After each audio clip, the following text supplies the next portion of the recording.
इस वक्त वज़ीर इत्तलात सिंध शर्जील इनाम मेमन गुफ्तगू कर रहे हैं मीडिया से। साहब हैं तो ये 3 रुकनी कमेटी जो है ये गवर्नमेंट के मेंबर से रवाबित में है। तो जैसे ही वहाँ से चीज़ें फाइनल होंगी तब होगी। जो कल से टीवी पे बातें चल रही थी और मैं देख रहा अभी भी मेरे सारे सहाफ़ी दोस्तों ने भाइयों ने मुझसे वही सवाल पूछा, तो मैंने कहा वो चीज़ मैं आप तमाम दोस्तों के गोश गुजार कर दूँ। इसके साथ जो कल कानूनजर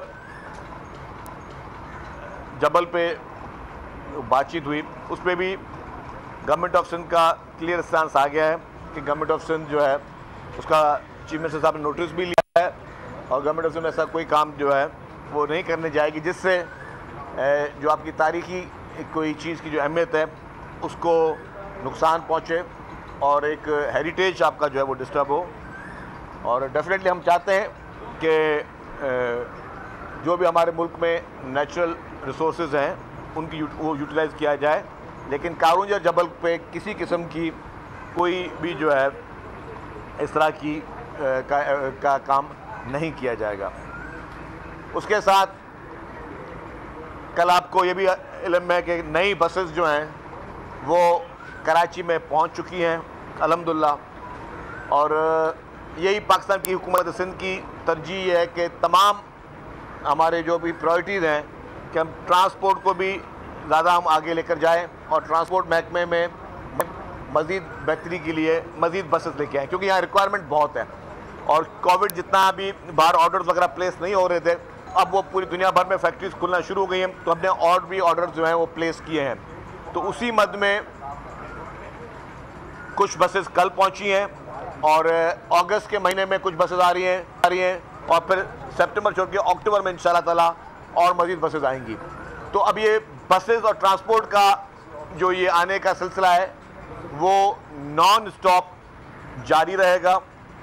नॉन स्टॉप इंशाल्लाह ताला अगली गवर्नमेंट भी पाकिस्तान पीपल्स पार्टी की होगी और पीपल्स पार्टी गवर्नमेंट अब ट्रांसपोर्ट का हमारा जो टारगेट है वो ये है कि कोई भी ऐसा रोड खाली ना हो जहाँ पे बस ना गुजरती हो।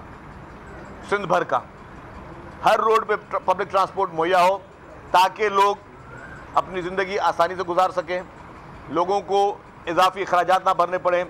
और क्योंकि अभी केयर टेकर का पीरियड आ रहा था तो सिंध कैबिनेट ने जो सब्सिडी है बसेस की मद में जो हम दे रहे हैं ट्रांसपोर्ट की मद में अपने वेंडर्स को और पब्लिक को बेसिकली वो सब्सिडी जा रही है, क्योंकि हमारे बस ऑपरेटर्स ने कहा था कि बसों के किराए बढ़ाए जाएँ। तो हमने उनको कहा कि नहीं, किराए आप वही रखें 50 रुपीज़, ऊपर के पैसे सिंध गवर्नमेंट देगी। तो हमने 6 मई के लिए जुलाई से लेकर दिसंबर तक के लिए वो सब्सिडी भी अप्रूव कर दी है, जिसकी वजह यह है कि आप जो है लोगों को ज़्यादा जो है फ़ायदा मिल सके और कम पैसों में लोग अपना सफ़र कर सकें, क्योंकि महंगाई का बोझ हम समझते हैं, पाकिस्तान पीपल्स पार्टी हुकूमत समझती है कि महंगाई का बोझ क्या है। और सबसे अहम बात जो कि सूबे के लिए और उस मुल्क के लिए जो बहुत बड़ी बात है वो चेयरमैन बिलावल भुट्टो ज़रदारी साहब ने की है। मैं समझता हूँ कि पूरे पाकिस्तान के अवाम के लिए गेम चेंजर बात वो है।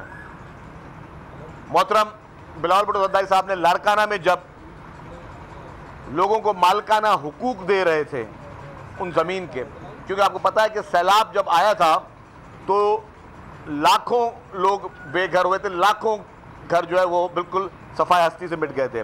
तो सिंध हुकूमत ने कहा कि 21 लाख घर हम बना के देंगे, जिसमें काम चल रहा है। आपने वो वीडियोस देखी हैं कि लोगों के घर बनना शुरू हो गए हैं, लोगों को पैसे दिए जा रहे हैं, लोग अपने घर बना रहे हैं। लेकिन चेयरमैन बिलावल भुट्टो ज़रदारी साहब ने कहा कि सिर्फ घरों तक बात ये महदूद नहीं होगी, क्योंकि ये कोई सरकारी ज़मीनें थी लोगों की। बोला कि मैं चाहता हूँ कि ये ज़मीन का टाइटल भी इन लोगों को मिले और टाइटल भी ख़वातीन को मिले। तो ये एक रेवोल्यूशन है।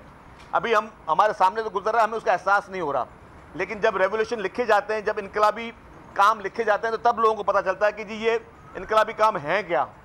इनकलाबी काम ये है कि कोई गरीब आदमी है जो झोपड़े में रहता था, सैलाब में उसकी झोपड़ी ख़त्म हो गई, अब उस झोपड़ी वाले को आपने पक्का मकान भी बना के देना है, उस झोपड़ी वाले को आपने उस ज़मीन का टाइटल भी देना है, उस झोपड़ी वाले को कि जो ख़वातीन है घर की उनको इतना पावरफुल करना है कि उन ख़वातीन को वो छत मिल सके और मालकाना हुकूक उन घर की ख़वातीन के नाम पर हो। यह है इनकलाबी काम, जिस पे अब ये फैसला जो उस दिन हुआ, फिर वज़ीर आला साहब ने भी उस जलसे से खिताब किया, उस तकरीब से खिताब किया, और तकरीब में वज़ीर आला साहब ने कहा कि अब हम सिंध के तमाम अज़ला में ये प्रोग्राम करने जा रहे हैं। सिंध के हर अज़ला में लोगों को अब वो मालिकाना हुकूक जो है वो हम शुरू करने जा रहे हैं, और वो ये ज़रूर है कि 2 हफ्ते बचेंगे, 2 हफ्ते में हम जितने डिस्ट्रिक्ट कवर कर सके हम वो डिस्ट्रिक्ट कवर करेंगे। और चेयरमैन बिलावल भुट्टो ज़रदारी साहब ने कहा कि इंशाअल्लाह ताला अगली हुकूमत अगर पाकिस्तान पीपल्स पार्टी की आएगी तो सैलाब तो पूरे पाकिस्तान में आया था, सैलाब खैबर पख्तूनख्वा में भी आया था, सैलाब बलूचिस्तान में बहुत बुरा आया था, सैलाब पंजाब में भी आया था, लेकिन ये काम जो है घर बनाने का, डेवलपमेंट का, मालिकाना हुकूक का सिर्फ सिंध में हो रहा है। तो चेयरमैन बिलावल भुट्टो ज़रदारी साहब ने कहा कि इंशाअल्लाह ताला जब पाकिस्तान पीपल्स पार्टी की हुकूमत आएगी और इंशाअल्लाह ताला जब चेयरमैन बिलावल भुट्टो ज़रदारी साहब वज़ीर आज़म होंगे तो ये प्रोग्राम खैबर पख्तूनख्वा में भी शुरू होगा, ये प्रोग्राम बलूचिस्तान में भी शुरू होगा, ये प्रोग्राम पंजाब में भी शुरू होगा, ताकि वहाँ के वो लोग जो आज दिन तक जिनकी तीसरी जनरेशन इस वक्त इस मुल्क में रह रही है और उनका अपना घर नहीं है, उनके लिए अपनी छत नहीं है, उनका अपना मकान नहीं है, उन लोगों को आप घर बना के दे रहे हैं, उन लोगों को आप टाइटल्स दे रहे हैं, घरों के मिल्कियत दे रहे हैं। ये नहीं है कि वो किसी और के आपको घर भी बना लिया, आप हैं भी किसी और की ज़मीन पर बैठे हुए, नहीं, उनको मालिकाना हुकूक दे रहे हैं। ये बहुत बड़ा इनकलाबी काम है जिसका दावा माजी में कुछ और लोग करते थे, लेकिन हमेशा पाए तकमील तक पाकिस्तान पीपल्स पार्टी ने पहुंचाया। शहीद जुल्फ़िकार भुट्टो और शहीद मोहतरमा बेनज़ीर भुट्टो साहिबा, उनका हमेशा एक ही नारा रहा था, रोटी, कपड़ा और मकान। तो आपने देखा कि हमेशा रोज़गार भी पाकिस्तान पीपल्स पार्टी ने दिया, हमेशा रोज़गार के मौके पाकिस्तान पीपल्स पार्टी ने फराहम किया, और अब और हमेशा पहले भी करते रहे। मकानों की स्कीम ये नहीं कि आज कुछ शुरू हो रही है हम उसकी बात कर रहे हैं, इससे पहले भी हमारे बहुत बेशतर हमारी स्कीम्स जो हैं वो हाउसिंग प्रोजेक्ट, स्मॉल हाउसिंग और ये सारी चीज़ें हो चुकी हैं। तो अब मकान बनाने की जो मकान का वादा है उसको भी पाकिस्तान पीपल्स पार्टी सिंध में हुकूमत पूरा कर रही है, और इंशाअल्लाह ताला अगली इस इलेक्शन के बाद पूरे पाकिस्तान के लोगों को ये वादा किया है चेयरमैन बिलावल भुट्टो ज़रदारी साहब ने कि उनको ये मालिकाना हुकूक दिए जाएंगे। ये है इस वक्त मुल्क के अवाम की ज़रूरत। जब आपके पास महंगाई का प्रेशर है, जब आपके पास इन्फ्लेशन है, और इन्फ्लेशन पूरी दुनिया में है लेकिन आपके पास उसके इम्पैक्ट ज़्यादा आ रहे हैं, तो आपने अपने लोगों को रिलीफ देना है। रिलीफ इसी तरह दे सकते हैं आप। रिलीफ की सबसे बड़ी मिसाल ये हो सकती है कि आप लोगों को 3-3 लाख रुपए उनको कैश इन हैंड दे रहे हैं कि जी आएँ अपना घर खुद बनाएं, अपने हाथ से बनाएं, अपने पैसों से बनाएं। और आपने वो वीडियोस देखी होंगी कि हज़ारों की तादाद में ख़वातीन जो हैं वो खुद भी उस घर बनाने के अमल में मर्दों के साथ वो खुद भी पार्टिसिपेट कर रही हैं, और उनकी आपने दुआएं सुनी होंगी, उनकी आपने गुफ्तगू सुनी होगी जो मुख्तलिफ मीडिया में चल रही थी कि पीपल आर अप्रिशिएटिंग दिस, लोग इसको बहुत ज़्यादा पसंद करें। तो अल्हम्दुलिल्लाह मैं समझता हूँ कि ये इसे कहते हैं सब्ज़ इनकलाब, वो ये है कि आप लोगों की ज़रूरियात पूरी कर रहे हैं, आप लोगों के बुनियादी मसाइल को देख रहे हैं। इस वक्त हमारे पाकिस्तान में सबसे बड़ा जो चैलेंज है, सबसे बड़ी मुश्किलात है, वो जो टीवी और अखबारों में नज़र आ रहा है वो नहीं है। इस वक्त हमारे पाकिस्तान में सबसे बड़ा चैलेंज है वो है पॉपुलेशन का चैलेंज। आबादी की तादाद जिस तरह बढ़ रही है, अनफॉर्चुनेटली उसकी रोकथाम के लिए, उस पॉपुलेशन की उस मैसिव मशरूम ग्रोथ के लिए काम नहीं हुआ। तो ऐसे मौके पे हमें वो पॉलिसीज़ भी बनानी है कि हम आबादी के तनासब को अगर ना रोक सके तो चीज़ें हमारे हाथ से बाहर चली जाएंगी, क्योंकि रिसोर्सेज आपके पास वही हैं, आपके पास एक्स्ट्रा रिसोर्सेज नहीं आ रहे और पॉपुलेशन की आपकी बढ़ रही हैं। तो आपने कुछ बड़े अहम फैसले करने होंगे, और वो फैसले हुकूमतें संजीदगी से बैठकर करेंगी। तो वही हमारा मुद्दा है, वही हमारा पॉइंट है कि सिर्फ पाकिस्तान पीपल्स पार्टी ही वो हुकूमत है, वो पार्टी है जो संजीदगी से हर चीज़ को देख भी रही। अच्छा शकील साहब, ये बता दें, आपने माजी में भी जुल्फ़िकाराबाद का मंसूबा प्लान किया, अमल नहीं हुआ। अब ये कारूंजर वाला जो फैसला है, पहाड़ी को बेचना, 5000 एकड़ कोई मामूली ज़मीन नहीं है, ना उसका जो है वो कोई माहौलियाती सर्वे करवाया गया, ना ही जो है उसकी जो तारीखी एक अहमियत है उसको ध्यान में रखा गया। तो ये टेंडर किसने दिया, कैसे दिया, उसके खिलाफ क्या कार्रवाई होगी, ये बताएं, क्योंकि इंतजार में। अच्छा मैं आपको बताऊँ, गवर्नमेंट में हर महकमा अपना काम खुद करता है। मैं अगर ट्रांसपोर्ट डिपार्टमेंट में अपने काफ़ी काम मैं खुद करता हूँ, इसी तरीके से हर डिपार्टमेंट अपना काम खुद करता है। इसी तरीके से माइन एंड मिनरल डिपार्टमेंट की में भी ब्यूरोक्रेसी है, उन्होंने अपने उन्होंने काम किए, उन्होंने ना ही उनकी कुछ चीज़ों को मद्देनजर रखा जो कि उनको करना चाहिए था। इसी वजह से वज़ीर आला साहब ने नोटिस लिया है, और मिनिस्टर साहब पर्सनली उन्होंने भी इस चीज़ को अपने सेक्रेटरीज़ को सबको कहा है कि जी बग़ैर आपके मशावरत के काम आपने नहीं करना चाहिए था, और गवर्नमेंट ने फैसला किया है कि उस टेंडर को कैंसिल किया जाए। तो कोई भी ऐसा फैसला जो कि अवाम की उमंगों के खिलाफ हो या जिससे अवाम मुतासर हो, वो पीपल्स पार्टी नहीं करती। आपको पता है कि अरबों रुपए के स्मॉल डैम्स नंगर पाकर में पाकिस्तान पीपल्स पार्टी की सिंध हुकूमत ने बनाए, इससे पहले नहीं बने, इससे पहले नहीं बने। पाकिस्तान पीपल्स पार्टी की सिंध हुकूमत ने अरबों रुपए के स्मॉल डैम्स बनाए। उसी पहाड़ से जो पानी गिरता है वो पानी काश्तकारी के लिए इस्तेमाल होता है। नंगर पाकर के वो लोग जो भूख और इफलास में कहत में हमेशा अपना टाइम गुजारते थे, अब उन स्मॉल डैम्स के ज़रिए वो अपनी खेती बाड़ी कर सकते हैं। वहाँ की ज़मीन ज़रखेज़ है, वहाँ पे ज़बरदस्त किस्म की जो है वो कल्टीवेशन होती है। तो उन सारी चीज़ों को मद्देनजर रखते हुए फैसला किया गया। साहब ये बताएं, पहले तो मेरे सवालात को आपने तामुल से सुनना है, जल्दी नहीं करना। आज जो है वज़ीर आज़म शहबाज शरीफ का ये कहना है कि मुल्क का नया वज़ीर आज़म नवाज शरीफ होगा, उसी को आपने वोट दिए थे, वो कह रहा है कि मुल्क का नया वज़ीर आज़म शहबाज शरीफ। दोम, जिस PDM के साथ आप इत्तेहाद में, उसका सरबराह फजल रहमान सिंध में खुसूसन लाड़काना में वज़ीर ख़ारजा पाकिस्तान बिलावल भुट्टो को शिकस्त देने के लिए लाड़काना इत्तेहाद को सरगर्म करने और GDA के पास इत्तेहाद के लिए गए। नंबर 3, इसी वज़ीर आज़म ने यह कहा है कि जो साकिब निसार है वही असल में 4.5 साला साजिश का सरगना है। क्या कहेंगे आप? बस 3 सवाल, बस इतने। तो बाकी को भेज दे घर, बाकी को घर भेज दे। हाँ, अच्छा मैं सारे सवाल लेके आखिर में बोल दूँ नो कमेंट। अच्छा बात सुने। अच्छा मैं नून लीग का जब वज़ीर आज़म, पहला सवाल क्या था आपका? पहला ये सवाल है कि मौजूदा वज़ीर आज़म जिसको आपने वोट दिए, अच्छा ठीक है, वो कह रहा है कि नवाज शरीफ। अच्छा जी, मैं देखूँ हर पार्टी का अपना कैंडिडेट है प्राइम मिनिस्टरशिप के लिए। तो पीपल्स पार्टी की तरफ से डेफिनेटली पीपल्स पार्टी के कायद चेयरमैन बिलावल भुट्टो साहब वज़ीर आज़म कैंडिडेट हैं। नून लीग के अपने कायद होंगे, हर एक ने अपनी अपनी रखनी है, उसमें कोई बुरा मानने की बात भी नहीं है और उसमें कोई रिएक्शन देने की ज़रूरत भी नहीं है। हर पार्टी की ये ख्वाहिश होगी, मतलब जितनी भी पार्टियाँ हैं, तो इसमें तो बुरे मानने की बात। दूसरी बात, अच्छा दूसरी बात, मौलाना फजल रहमान साहब की बात की। मौलाना फजल रहमान साहब की एक सेपरेट पॉलिटिकल पार्टी है, वो उस पार्टी के सरबराह हैं, उनकी मर्ज़ी है जहाँ भी किसी से मिले ना मिले, और उसमें किसी को हम समेत एतराज़ करने का कोई इख्तियार नहीं है। मैं समझता हूँ नहीं करना चाहिए कोई भी हमें जो इसमें एहतजाज या इसमें कोई हमें कोई प्रॉब्लम नहीं होनी चाहिए। जहाँ तक GDA की आपने बात की, GDA एक पॉलिटिकल पार्टी है और GDA में ज़रूर इलेक्शन में कॉन्टेस्ट करेगी। तो पीपल्स पार्टी, मैं आपको हर बार वो कहता हुआ हूँ, दोबारा कहूँ, पीपल्स पार्टी मैसेज दे रही है यूनिटी का। पीपल्स पार्टी पूरे मुल्क की पॉलिटिकल पार्टीज़ को चाहती है कि सब यूनाइटेड हों और सब यूनिटी के साथ इस मुल्क के लिए, इस कौम के लिए अपना काम करें, अपना किरदार अदा करें। तो अगर पीर साहब पगारा या GDA के दोस्त कोई बैठक कर रहे हैं, हमारे लिए काबिल एहतराम है सब लोग, हम उनका भी एहतराम करते हैं और डेफिनेटली वो अगर अपने इलेक्शन कॉन्टेस्ट करना चाहते हैं तो सबको पूरा इख्तियार है। GDA की अगर मीटिंग्स अभी दोबारा वो एक्टिव हो रहे हैं तो होने दें। मुझे जहाँ तक पता है कि GDA के 80% लोग जो हैं वो आज भी पीपल्स पार्टी से राब्ते में हैं। दोबारा बताइएगा। और उसमें जो भी लोग हैं राब्ता कर रहे हैं पीपल्स पार्टी, तो डेफिनेटली हर कोई अपना पॉलिटिकल डिसीजन खुद करता है। तो फिर भी अगर बहुत एहतराम है सबके लिए, और अब हमें वो नेगेटिव सियासत छोड़ देनी चाहिए कि अगर कोई मेरे लिए बयान दे तो मैं 2 और सख्त लफ्ज़ इस्तेमाल करूं। पीपल्स पार्टी की जो लीडरशिप की पॉलिसी है यूनिटी की, उसको हम बरकरार रखेंगे। किसी की कोई प्रेस कॉन्फ्रेंस में हमारे लिए कोई बात कर ले, कोई गवर्नमेंट के लिए बात कर ले, ठीक है, अभी उनका काम ही इल्ज़ाम लगाना है ना, क्योंकि जो कुछ नहीं कर सकते वो दूसरों पर इल्ज़ाम लगाते हैं, तो उनको इल्ज़ाम लगाने दें।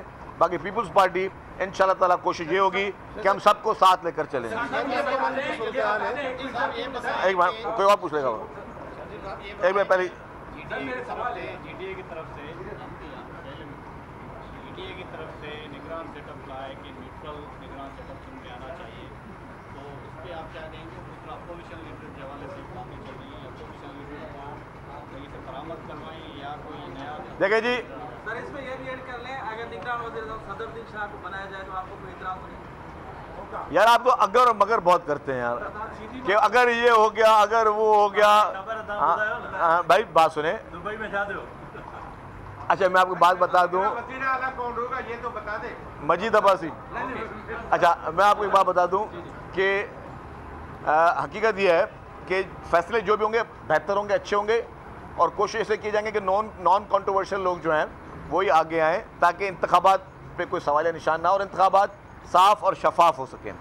हमारी प्रायोरिटी सिर्फ एक ही है, पीपल्स पार्टी की डिमांड सिर्फ एक ही है कि साफ और शफाफ इंतखाबात। पीपल्स पार्टी कोई चीज़ नहीं करी। ज़्यादा अपोजिशन लीडर की बात की, अपोजिशन लीडर साहब इस वक्त जो है अंडरग्राउंड है कहीं। मेरी उनसे गुजारिश होगी और गारंटी भी, मैंने असेंबली के फ्लोर पे भी ये बात की थी कि आएँ, अपना रोल प्ले करें, उनको कुछ नहीं कहा जाएगा, ना असेंबली में कहा जाएगा ना असेंबली के बाहर कुछ कहा जाएगा। आप बड़ा मेहरबानी आएँ, ये एक आपकी आईनी जिम्मेदारी उसको पूरा करें। बाकी छुप के कहीं से गायब होके सिर्फ वीडियो रिकॉर्ड कराने से जो है वो मसाइल का हल नहीं है। अच्छा ये बता दें शकील साहब, क्या सिंध यतीम खाना है? कहीं पर लोगों को लीज पर ज़मीनें दी जा रही हैं, कहीं पर खुदा के नाम पर ज़मीनें दी जा रही हैं, कहीं पर पता चल रहा है कि लाखों एकड़ ज़मीनें जो है ना वो कुछ काश्तकार के लिए अरबों को दी जा रही हैं। ये मतलब क्या हो रहा है? क्या सिंध हुकूमत को पता नहीं है क्या करने वो जा रही है कि लीज पर ऐसी ज़मीनें दी जा रही है? कीतर भी तो आपका एक मतलब हेरिटेज है ना, वहाँ पर भी तो आयात है, जंगली आयात है, वहाँ भी पहाड़ी इलाका है।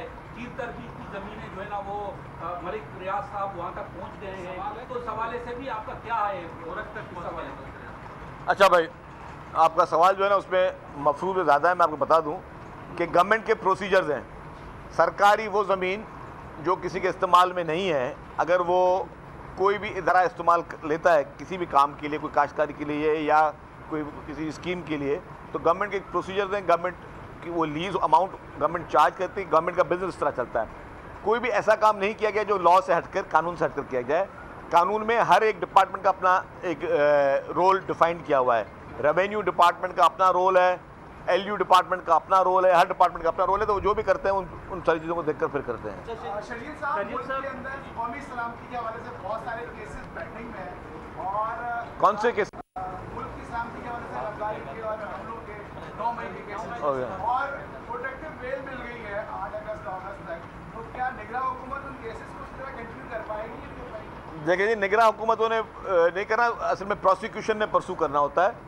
प्रोसिक्यूशन जब किसी पे मुकदमा दर्ज किया गया है, चाहे वो 9 मई का हो या और अहम मुकदमा, वो मुख्तलिफ महकमे जिन्होंने किया है, तो महकमों में प्रोसिक्यूटर्स भी मौजूद हैं, उनका अमला भी मौजूद होता है।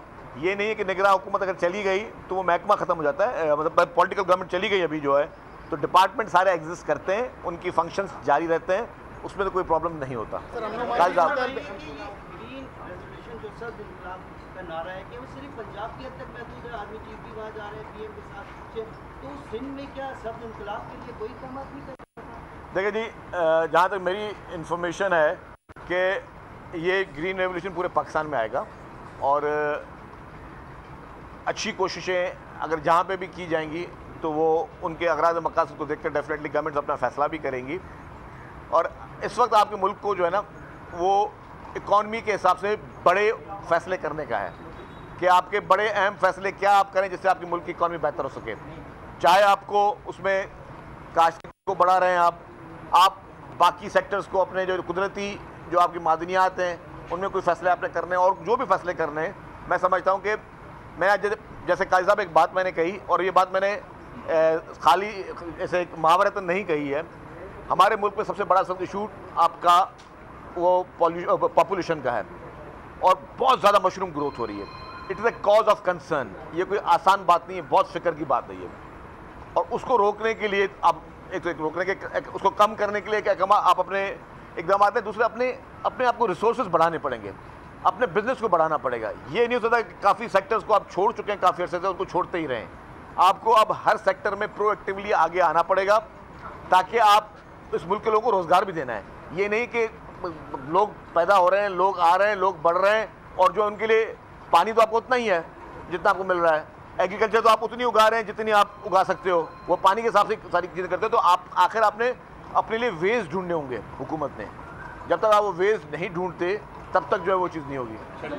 इनके बाद आपका 7वीं कौमी मरदमशुमारी मुकम्मल हो चुकी है। कल सेंसस कमिश्नर ने भी बताया कि आइंदा 2 रोज में नंबर हुकूमत को पेश करते जाएंगे।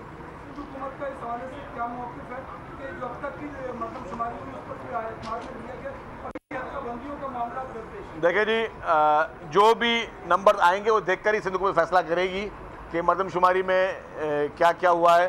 क्यों हमारा खदशात ही ये था कि हमसे शेयर नहीं किए जा रहे थे डेटाज, जो हमने एहतजाज भी किया जिसको हमने हाईलाइट भी किया। तो उसको हम देखे जाएंगे। ये बताइएगा कि आज इमरान खान के ऊपर कातिलाना हमला हुआ है, पानी की बोतल, क्या सिक्योरिटी बढ़ा नहीं चाहिए उसकी? वज़ीर इत्तलात सिंध शर्जील इनाम मेमन इस वक्त मीडिया के नुमाइंदगान से कराची में गुफ्तगू कर रहे हैं।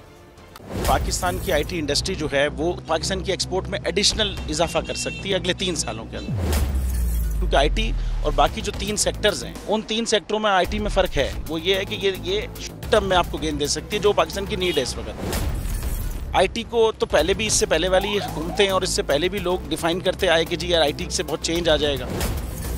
क्या वो इम्पैक्ट हुआ आईटी इंडस्ट्री के ऊपर जो हम समझते थे और चाहते थे? पाकिस्तान की आईटी एक्सपोर्ट्स इतनी हो जाएंगी कि पाकिस्तान के सारे मसले मसाइल ख़त्म हो जाएंगे? वो तो नहीं हुआ। आपकी जो पॉलिसीज़ हैं वो कॉन्फ्लिक्ट हो रहा है। क्या हमने ऐसी पॉलिसीज़ रखी हुई है कि गूगल मजबूर हो यहाँ पे ऑफिस खोलने में?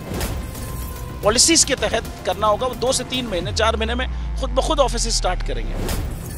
जो आपके मुल्क का आईटी का एंटरप्रेन्योर है, $100 मिलियन तो वो बाहरी अकाउंट रोक लेता है। आप उसको मोटिवेट करके उसको फिर फोकस करें, उस पर इंसेंटिव करें, वो आपको 100 आएगा तो आपका 5 टाइम्स इंक्रीज हो जाएगी फौरन।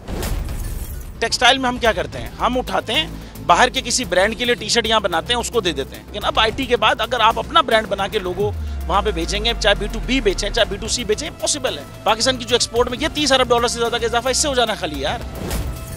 गवर्नमेंट के फंडों से इदारे बनाकर और उनके थ्रू कोई रेवोल्यूशन आ जाएगा, सवाल ही नहीं है। तो आपने इंतखाब सही कर लिया है, अब आगे चीज़ सही करनी है, बस आप सही डायरेक्शन में सही चीज़ होगी इंशाल्लाह। मैं समझता हूँ $50 अरब तक की आईटी एक्सपोर्ट में कंट्रीब्यूट कर सकता है पाकिस्तान। सब्सक्राइब करें और बेल दबाएं ताकि कोई खबर रह न जाए।